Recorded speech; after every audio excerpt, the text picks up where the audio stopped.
ముఖ్యంగా పోలీస్ శాఖ వారికి కానీ తల్లిదండ్రులకు కానీ ఇక్కడ గంజాయి కనుక ఏదన్నా ఉంటే, మాదక ద్రవ్యాల బానిసలు ఎవరన్నా ఉంటే, దయచేసి అలాంటి వాళ్ళందరినీ మీరు సమాజం మీరందరూ కలిపి ఎక్కడికక్కడ వాళ్ళని మీరు అరెస్ట్ చేయించడమో డిస్కరేజ్ చేయడమో చేయాలి. ఎందుకంటే అది మటుకు చాలా చాలా అవసరం.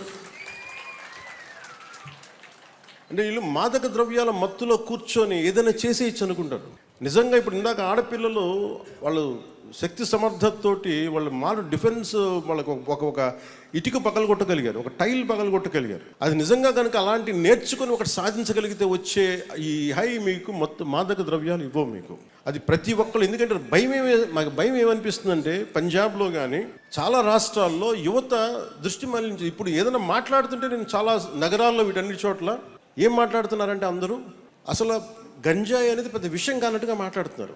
నాకు అది భయం వేసిన వాళ్ళు మాటలు వింటా ఉంటారు. అలాంటిది మన సమాజంలో మన సగటు మధ్యతరగతి మనుషుల జీవితాల్లోకి వచ్చేసిందంటే సమాజం విచ్ఛిన్నమైపోతుంది. అందుకని దీన్ని మీరు దృష్టిలో పెట్టుకొని, గత ప్రభుత్వంలో చాలామంది మాదక ద్రవ్యాలకి పిల్లల్ని అలవాటు చేయడానికి చాక్లెట్ల రూపంలోనూ ఈ ఐస్ ఫ్రూట్ రూపంలోనూ ఇవన్నీ సప్లై చేస్తారని విన్నాను నేను. అందుకని దీన్ని దృష్టిలో పెట్టుకొని ఎడ్యుకేషన్ డిపార్ట్మెంట్, టీచర్స్, తల్లిదండ్రులు కూడా ఈ మెగా పేరెంట్ టీచర్స్ మీటింగ్లో మీరు దయచేసి దీన్ని డిస్కస్ చేయండి.